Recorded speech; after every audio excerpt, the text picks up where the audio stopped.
to my people with pure hearts and good intentions. Pay attention to the things that God allows you to discern.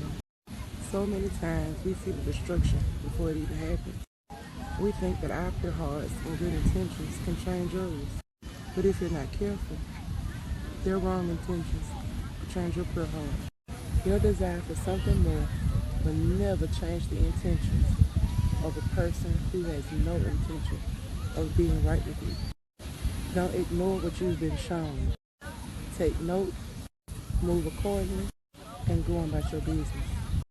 To my free spirits, full of love, walking around full of light, loving on everybody and everything, comfortable in your own skin, loving who God made you, no matter how flawed you are.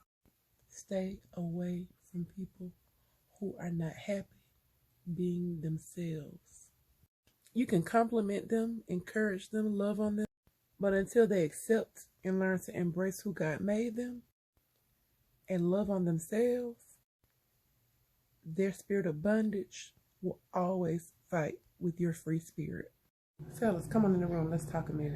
If you're being led by God and leading the household properly, if she's being led by you and not listening to what her family and friends are saying, not following the examples of others, and has her own sincere walk with God, she's going to naturally submit to you.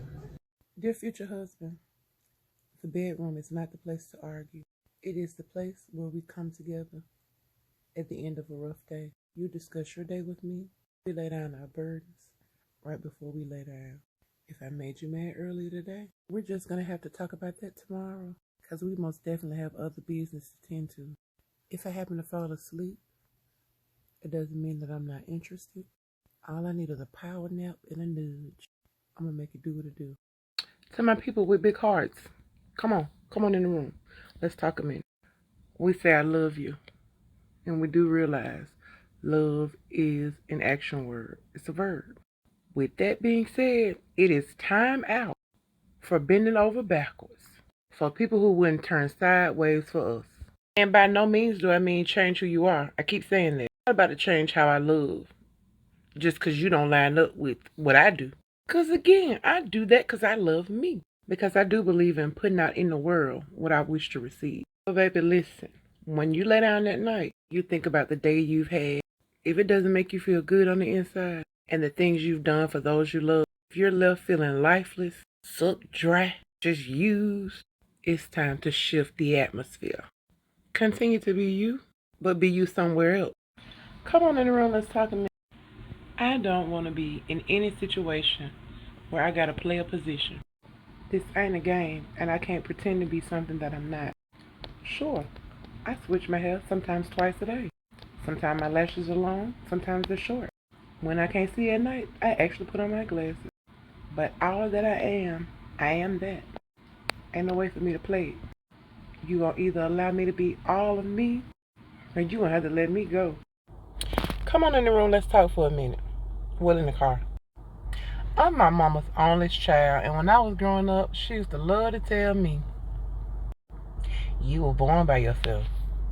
Ooh, I used to hate it. Do you understand me?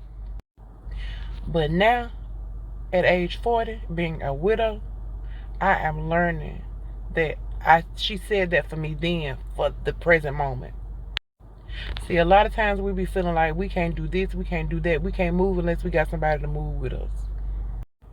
And I'm discovering that there are certain seasons where it's supposed to just be you. There are certain instances and certain situations and certain places where it's supposed to just be you. Sometimes you're just not meant to travel in a pack. Sometimes you're just not meant to be coupled up. Sometimes some seasons in your life are just meant for you to be by yourself, to focus on yourself. And that's it, nothing more.